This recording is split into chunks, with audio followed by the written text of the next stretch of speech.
Olá, muito bom dia para você, seja bem-vindo ao nosso Jogo Aberto para sexta-feira, dia 15 de agosto, feriadão, mas vocês estão com a gente aqui no nosso programa para falar de Leão, para falar de Papão, isso porque tem a rodada de número 22 da Série B chegando aí e claro que os azulinos querem voltar para o G4, assim como os bicolores querem sair dessa situação incômoda lá da zona de rebaixamento. Então, claro que a gente vai falar do que a gente mais gosta, que é o futebol paraense, aqui no nosso programa. E quem tá com a gente, como sempre, até no feriadão, é ela, Liane Coelho. Bom dia pra você, Liane. Pedi dispensa, mas não me deste. Bom dia pra você, um ótimo dia todo. Já adianto que eu acho que vai ter gol no final de semana, porque a gente já sabe como funciona essa cadeira aqui, né? Rapaz, boa lembrança e eu já vou até passar pra ele. Matheus Davó, seja bem-vindo. Muito obrigado, parceiro. Prazer te receber aqui. Eu que agradeço, obrigado pelo convite. Muito feliz de estar aqui nesse bate-papo com vocês. Matheus, essa cadeira, a gente diz que é a nossa cadeira VIP aqui do programa. E assim, para tu entenderes por que a gente fala isso. Por exemplo, o Rossi. O Rossi veio aqui numa sexta-feira. No final de semana ele jogou contra o Atlético Goianiense, ele fez um gol e deu ali uma pré-assistência. Então, que seja assim para ti também, que essa cadeira te ajude pro jogo contra o Botafogo, cara. Amém, meu irmão, amém. Já tô bem seguro nela aqui, que se Deus quiser vai sair gol. Quando ele chegou, ele ia sentar aqui, essa Samara disse, não, essa não, é na outra, na outra. Exatamente. Para garantir 3 pontos. Para passar esses bons fluidos aí pro Davó, também pro torcedor azulino, que naturalmente quer a vitória nessa partida diante do Botafogo de Ribeirão Preto. E eu já começo aqui com o Matheus Davó. A gente ontem fez um bate-papo sobre essa questão de público no Mangueirão. Eu apostei 35 mil. A Liane na mesma faixa. O que tu tá esperando para quando der aquela primeira subida pro aquecimento, já dá para ter um pouco de como é que vai ser a torcida. O que tu tá esperando para esse Mangueirão no sábado? Pode esperar coisas grandes dessa torcida. Acredito que uns 40 mil nesse jogo aí de sábado. Davó, onde é que tu te sentes mais à vontade? Ou é aquela parada do eu quero estar jogando, não interessa onde? Não, com certeza é onde que o professor pedir, né? A gente quer estar sempre jogando, mas de preferência, assim, desde os meus últimos clubes, inclusive com o acesso que eu tive com o Bahia, eu joguei centralizado, mais próximo ali do gol. É onde que eu gosto de estar, eu gosto de estar incomodando a zaga, criando oportunidade e acredito que é onde que eu posso mais ajudar o Remo. Qual a tua altura? 1,77. A gente falou sobre isso, quem joga centralizado tem uma responsabilidade, um peso de cobrança muito grande por gol, né? Como foi essa conversa para vocês chegarem nesse fator de tudo bem, vou jogar centralizado? Não, acho que foi natural, é uma conversa que a gente teve, eu falei que eu me sentia bem jogando ali, a gente sabe da responsabilidade, acho que aqui é até maior que dos outros clubes, assim, né? Porque realmente é uma pressão muito grande, jogar no Remo é uma coisa absurda, e eu quis assumir essa responsabilidade, falei que eu gostaria de jogar ali, que é onde eu me sinto bem, e nos primeiros jogos fiz os gols, tal, venho sofrendo pênalti, acredito que ganhando confiança, com o apoio da torcida, tudo pode ocorrer tudo certo. Falando em sofrer pênalti, acabou de aparecer a imagem do pênalti que tu sofreste lá em Belo Horizonte. Quantos por cento foi pênalti, quantos por cento teve um quê ali de uma malandragem, do esperou o contato veio? Quantos por cento aí, Davó? Porque tem a história do cara que lê que o goleiro tá vindo, parece um trem, e eu dou uma segurada também, né? Com certeza, você jogou, você sabe. Né? Só eu acredito que, como eu confio muito na minha velocidade, eu vi que era um lance que dificilmente eu ia fazer o gol ali. E o goleiro, quando sai nesse movimento, assim, é muito difícil ele controlar o corpo, por mais que ele tirou a mão, mas o corpo dele vem. Então, eu diminui um pouco a velocidade ali e bateu na área, é pênalti. Exatamente, aí já é problema dele se ele veio apavorado. Ó, a gente vai seguir falando aqui de Clube do Remo aqui no nosso estúdio do Jogo Aberto Pará. A gente fez aí um trabalho de pesquisa para saber como é que estava a classificação da Série B do ano passado e trazer uma projeção para o que está acontecendo esse ano. Vamos colocar na tela aí, ó, 21ª rodada da Série B do ano passado. Olha o quinto colocado, que é isso que eu quero chamar a atenção. O quinto colocado é o Sport, com 33 pontos, a mesma pontuação que o Remo está hoje. E no final da Série B, Liane, o Sport consegue o acesso. Então, assim, a questão da porcentagem, o desempenho ali, está muito semelhante. Você vê ali, por exemplo, o América Mineiro com 34 pontos no G4, a mesma pontuação da Chapecoense, né? Então, esse aqui é um detalhe interessante da gente abordar sobre a questão da porcentagem do Remo. Agora, falando já um pouquinho do Paysandu, ano passado, nesse momento, o Paysandu estava com 25 pontos na 15ª colocação, 4 pontos a mais em relação a hoje. Isso mostra também o quanto que a situação do Paysandu não está boa, né, Eliane? Falando especificamente sobre essa comparação com o esporte, ontem mesmo falamos sobre, apesar das cobranças, tanto no Antônio quanto os jogadores e tudo mais, desempenho e por aí vai, a gente não viu um Remo oscilando ali um 7º, 8º para baixo. É um Remo que oscila dentro do G4, uma 5ª colocação. Então, de fato, vem uma briga, né, pelo G4 de maneira viva, realmente viva. E aí, o outro ponto, né? Quem não oscilou nessa Série B? Todo mundo. Tanto na parte de cima quanto na parte de baixo da tabela tivemos essas oscilações. É um comparativo com o esporte que eu acho muito válido de destacar, apesar de ter uma pontuação muito aproximada nesta edição. Mas o que me chama a atenção é isso. O Remo, ele oscila sempre ali numa 5ª colocação e por aí vai, sempre beliscando o G4. Tô vendo que o Davó tá dando aquela forçada de vista para enxergar ali. Vocês fazem essas contas internas também, Davó? Essas metas em relação a próximos jogos? E uma coisa curiosa também é a gente destacar o Ceará, né? Que foi o outro time que subiu e ele estava em 10º ali com 29 pontos. Exatamente. Eu acredito que, sim, dentro do nosso elenco tem essa cobrança, mas a gente não está procurando ver assim, qual que é a pontuação que a gente pode fazer. A gente está querendo jogo por jogo, porque a gente sabe que engatando uma sequência ali de jogos com vitória, com pontos positivos assim, somados, a gente vai estar mais perto do nosso objetivo, né? Então a gente está indo jogo por jogo e encarando cada jogo como uma final. É isso, né? Olhando cada um. A gente já falou um pouquinho do Paysandu aqui nessa questão de tabela. O Paysandu está com um problema que apareceu aí de última hora. Foi informado na tarde de ontem. Vamos colocar aí na tela a notícia que o pessoal do Paysandu colocou no site do clube. Olha aí. Técnico Claudinei Oliveira será submetido a um procedimento cirúrgico. E com isso, ele não acompanha o elenco do Paysandu até Chapecó, no jogo que o Papão faz no próximo domingo, lá em Chapecó. Jogo enjoado, jogo complicado. Ele vai fazer aí um procedimento para a questão de pedra no rim. Meu amigo, quem já teve isso sabe o quanto que dói. E que para chegar ao ponto, né, do cálculo renal, você precisar fazer um procedimento cirúrgico, é porque o negócio está pegando, é uma dor absurda e a gente naturalmente deseja aí, né, uma boa recuperação. O Claudinei que também esteve aqui com a gente na última semana. Agora, ele com a questão da liderança dele, né, Eliane, acaba perdendo alguma coisinha, né, para esse Paysandu que precisa dar uma resposta imediata. Eu não vou te falar sobre uma interferência direta e prejudicial, porque a equipe treina em conjunto, né? Mas a gente sabe do peso da responsabilidade de ter o comandante à beira do gramado, né? E de lá para cá o Claudinei vem tendo essa sequência. O único jogo que ele não esteve foi, acho que contra o Cuiabá, ele nem tinha sido apresentado, mas já tinha viajado para lá. E ele falou aqui pra gente o quanto que era ruim ficar de fora, tu lembra disso? Né? Tanto que ele voltou sem voz para cá, então é uma ausência muito sentida, vamos colocar desta forma, ainda mais no jogo importante que é depois do último resultado, mas a gente espera uma equipe alinhada, sabe que talvez mantenha um contato aqui e ali mesmo à distância, e a gente deseja de fato uma excelente recuperação, Claudinei. É um ponto que não tem uma relação direta contigo nessa rodada, mas aí eu sempre pergunto para os jogadores, os profissionais da bola. Lá em Chapecó é o tal do gramado sintético. Qual é a tua visão, a tua opinião sobre isso? Porque a gente que é peladeiro, que brinca no sintético, é lindo, mas a gente não está jogando toda hora, a intensidade é diferente. Como é que é a tua visão ali de atacante, de jogador profissional, dessa condição aí de cenário para vocês jogarem?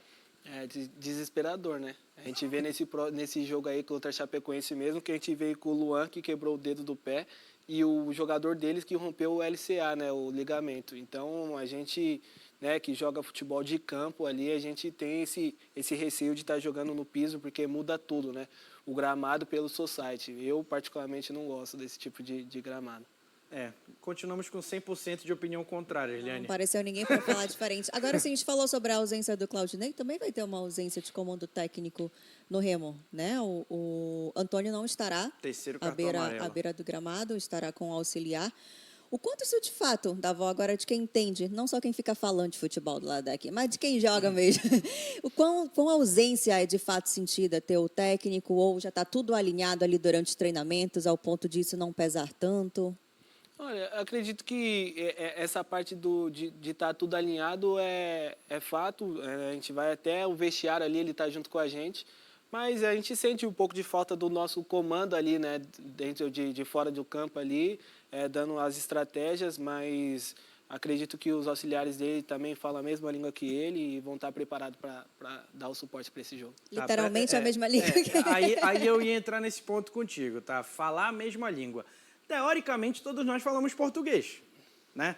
Mas quando a gente vai separar as entrevistas aqui, eu te juro que eu preciso ficar prestando atenção no que o Antônio fala, porque senão alguma coisa vai embora. Eu prefiro, por exemplo, ouvir os gringos falando espanhol do que o Antônio. E aí eu ia te perguntar, essa comunicação ali no dia a dia, na hora que ele liga a metralhadora, dá para entender? Porque ali na beira do gramado não tem como falar calminho, né? Não, a gente consegue entender sim, às vezes também ele fala um pouco devagar, né? Mas dá para entender perfeitamente. O português muda um pouquinho, mas a gente fala um pouquinho mais devagar que todo mundo se entende ali dentro de campo. Eu entendo só o equipa. Equipa. Fomos melhor. Equipa. Né? Exatamente. Enfim. Ó, vamos falar um pouquinho da Chapecoense, esse adversário do Paysandu, no próximo domingo. Isso porque a Chape, quando esteve aqui, Eliane, estava num momento de instabilidade, vence o Paysandu ali, né, por 2-0. Segue o trabalho do Gilmar Dalpozo e hoje a Chapecoense, inclusive, é um adversário direto do Clube do Remo, né? Eu não vou dizer que o torcedor do Remo vai torcer para o Paysandu nunca, tá? Nem vou pedir isso porque é loucura. Mas assim, se o Remo ganha a partida contra o Botafogo e a Chape ganha o Paysandu, o Remo não entra na zona. Foi tipo Remo e América, né? Pois é, exato. O Remo ganha do América, o torcedor do Paysandu, que bom que o América perdeu, não que o Remo ganhou. Né? Então é mais ou menos isso. Se o Paysandu ganha ou se vem um empate, o torcedor do Remo vai, beleza, entramos no G4. Agora, taticamente falando, Danilo, quando o Dalpozo chega para jogar essa partida específica ali no início, ainda era o Luizinho à frente do Paysandu, ele vinha meio que com cargo ameaçado por conta da ausência de desempenho e de resultados entregues. E aí ele vem até com um esquema diferente, né? Coincidentemente, estava fazendo esse jogo na Rádio Clube, ele vem com 3 zagueiros. E isso já chama a atenção, não estava no script, vamos colocar assim. Ele consegue o resultado sobre o Paysandu de 2-0 e daí para frente ele seguiu com esse esquema tático. E até hoje o Dalpozo vem colocando 3 zagueiros em campo, basicamente funcionou, tanto que vem com uma boa sequência de resultados. E o detalhe é o seguinte, eu fui puxar a escalação do Paysandu desse jogo, Eliane, alguns poucos jogadores se repetem para essa possibilidade aí. Só olha né? aí a substituição, né? Exatamente. Entra Borazzi, enfim, é uma leva de jogadores que não estão mais aí. Aí, por exemplo, o Edilson, a expectativa do Edilson jogar, a expectativa de outros, mas a gente ainda vai falar da escalação do Paysandu. O ponto é um Paysandu que já mudou bastante, né? Inclusive no comando técnico, né? No comando técnico, enquanto que a Chape já tem aí uma sequência diferente. E outro detalhe para ficar ligado na Chape, que pra gente que é paraense já fica ligado, Giovanni Augusto, meio-campista da Chape, base do Paysandu, Corinthians, Vasco, é o cara com mais assistências nessa Série B. São 10 assistências ao todo e, naturalmente, é um cara para ficar de olho aí nesse confronto do próximo domingo. A gente vai encerrando o nosso primeiro bloco aqui, já tem mais Paysandu, tem mais Leão e, claro, mais bate-papo com o nosso convidado, Matheus Davó. Não saia daí.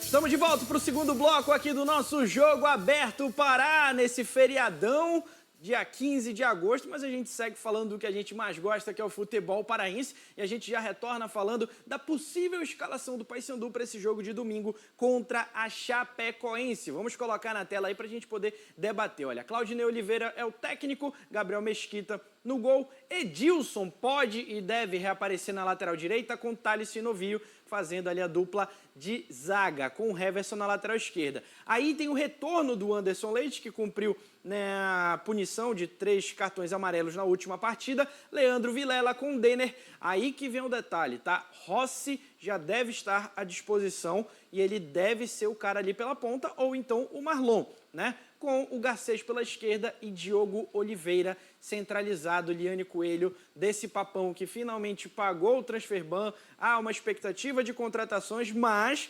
domingo é isso aí o que tem. E aí eu te pergunto, Rossi já voltaria de cara para ti? Estando à disposição? Então, para mim voltaria e eu insisto em algo que eu já falei. Eu prefiro o Rossi atuando como meia. Apesar do Marlon não ter feito um bom jogo na última partida, eu optaria por tê-lo lá. Ou melhor, o Marcelinho pela direita, o Garcês na esquerda, o Rossi no lugar do Denner, né? Tanto que ele pode ir para a ponta também, onde ele está sendo utilizado, onde Claudinei gosta dele e o Rossi também prefere atuar. Mas é uma tecla abatida. Para mim, o Denner não tem esse respiro com a bola quando a defesa, o ataque precisa se recompor. Né? Então, eu optaria por ter o Rossi, principalmente pela força física que ele tem em brigar e tudo mais. Do meio para trás, não tem como muito fugir disso. Né? O Brian, eu já elogiei várias vezes como jogador que eu admiro muito tecnicamente, mas não vive um bom momento. Para mim, o Edilson segue na titularidade. O Heverson, se não é ele, é o PK.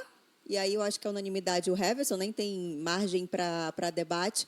E aí o Anderson Leite já vinha com essa sequência com o Claudinei. Para mim, a única alteração que eu faria de peças e posicionamento seria esse, o Rossi atuando no meio. Se não pudesse ter os 90 minutos, devolve o Denner e colocaria o Marcelinho para o lado direito para ganhar mais profundidade. Essa questão do Rossi estar aí na ponta é justamente porque quando o Claudinei esteve aqui, ele falou que ele prefere o Rossi na ponta. Falando no Rossi, a gente fez um quadro aí para mostrar o tamanho da importância dele para o Papão, aí o ganho técnico, né, que o Rossi representa para o Paysandu quando ele está em campo. Olha aí, de 21 rodadas do Rossi na Série B, ele participou de 11 jogos, com 2 gols marcados, 2 assistências. Ele é o cara com mais passes decisivos por jogo de toda a Série B, com essa média aí de 3,4 passes decisivos, chutes certos por jogo 0,6. É um cara que está afastado aí por essa questão de lesão, né? Agora volta a estar à disposição. Acabou ficando fora durante um bom tempo, justamente porque foi sacrificado também, né, Eliane? Baseado no que não tinha anteriormente. No início de uma temporada onde o Paysandu viveu um momento mais conturbado do que vive hoje, principalmente se tratando de elenco, era o Rossi a expectativa em campo, tanto individualmente como coletivamente. Né? Então, para mim, é um jogador que segue fazendo falta, principalmente nesse posicionamento que eu já falei, mas independentemente de tudo, e hoje a gente viu contra o Vila especificamente, o Paysandu sofrendo um pouco mais nesse momento de trocar peças e manter o bom desempenho em campo. Para mim, ele é peça que voltando, não sei se 100%, mas que faz total diferença. Vamos falar agora do adversário do Clube do Remo, o Botafogo lá de Ribeirão Preto, que vai visitar o Leão no estádio Mangueirão. Vamos colocar na tela aí as imagens desse Botafogo que vai pontuar. O Botafogo também vem numa fase ruim. Para nesse jogo a gente fazer um grande espetáculo. Falando em espetáculo, quem faz parte diretamente desse espetáculo, naturalmente, é o torcedor. E o Clube do Remo emitiu, né, uma nota através do seu site, dando algumas informações importantes, como, por exemplo, não vai mais ter comercialização do estacionamento no dia da partida. Então, garante logo hoje, lá, para não ter problema, não gerar fila, tu não ficar de fora, ter que se virar para estacionar em outro lugar. E também tem a questão das meia entradas para criança de 3 a 12 anos, você pode conseguir aí nas lojas do Clube do Remo, que são espalhadas aí, né, por toda Belém. Vocês sabiam que hoje tem uma situação histórica especial para o Clube do Remo? Dia 15 de agosto é a data de reorganização do Clube do Remo, quando o Remo deixa de ser Grupo do Remo e passa a ser Clube do Remo e começa o futebol. Dia 15 de agosto, o torcedor geralmente foca no dia 5 de fevereiro, que é a fundação, mas o futebol só passa a ter no Clube do Remo no dia 15 de agosto. Por isso que é feriado. Não é isso, é a adesão do Pará à independência. Mas pro azulino de coração pode considerar que é isso. E aí o Matheus está tentando escrever a parte dele nessa história também, Dia 16 é meu aniversário, um dia depois. Dia do jogo? No dia do jogo. Olha, esse presentão é uma vitória com um gol, hein? Se Deus quiser. Rapaz, tá alinhando tudo, a cadeira, aniversário. Tudo certo. Convida para o churrasco no domingo. Ajeita a tabela aí. Exatamente. Vamos falar ainda um pouquinho do Clube do Remo. Coloca na tela aí a reportagem dos nossos parceiros lá do DOL, justamente comentando sobre a questão de como o Remo vem para essa partida. Pedro Rocha cumpriu aí a sua suspensão depois de ser expulso na partida diante da Ferroviária, mas existem 2 possibilidades de baixa, tá? Pavani, que saiu contundido no último jogo, no primeiro tempo ainda, e também o meio-campista Cantijo. Eles jogam, Davó? Aí quer me complicar, né? Isso daí é para reforçar o adversário, não posso falar, não. Liane, é bronca se eles não jogarem, né? Porque são 2 caras que estão bem encaixados, que se completam naquele meio de campo também. Em determinado momento, no jogo contra o América, eu percebi muito o Remo construindo e atacando pelo lado direito, justamente com o Pavani e com o Natan. Né? Então, é uma perda ofensivamente falando. O Antônio falou sobre algumas críticas das modificações do jogo passado, não estava no script, né? Você ter essas paralisações por conta de jogadores, até porque durante o jogo o Marrone também precisou sair, e aí precisando de 3 pontos e retornar ao G4 e se consolidar, é importante você ter o elenco à disposição, né? Além deles, também tem o Nathan Camargo, né, que está com uma situação física também que precisa resolver aí, que provavelmente não vai estar à disposição. Imagino que deve ser o quê? Jaderson e Pedro Castro? Se os dois não jogarem? Acredito que sim, a substituição direta seria essa. Tô olhando pro Davó para ver se dá um sinal ali. Mas ele não deu sinal nenhum. E ele olhou para outra pessoa. É, que é a assessora que está ali. Aliás, muito obrigado, Samara Miranda, que ajudou a trazer aqui o Matheus Davó. Davó, a gente já está chegando na reta final aqui do programa. Queria agradecer aqui a tua presença. Muito bacana o bate-papo. Eu sei que tu ainda é muito novo para pensar nisso. Pô, novo pra caramba. Mas tu fala bem pra caramba, cara. Pode pensar depois em comentarista, alguma coisa assim. Pô, é só aparência, só tô suando pra caramba. Mas pelo menos tá disfarçando bem, pô. É, isso aí, eu que agradeço vocês, muito legal o programa de vocês e que vocês tenham cada vez mais sucesso. Legal, amém. Liane, segunda-feira, repercussão de tudo e mais um pouco. Eu senti mal que eu gaguejei mais que ele hoje. Mas é isso. Disfarçou menos, né? Até segunda-feira. É isso. Até segunda-feira a gente agradece a presença de todo mundo. Curtam o feriadão aí com responsabilidade. Segunda-feira esperamos voltar com informações bacanas. Vitória de Leão e de Papão na Série B. Fique agora com Bora Cidade com Marcos Aleixo. Tchau.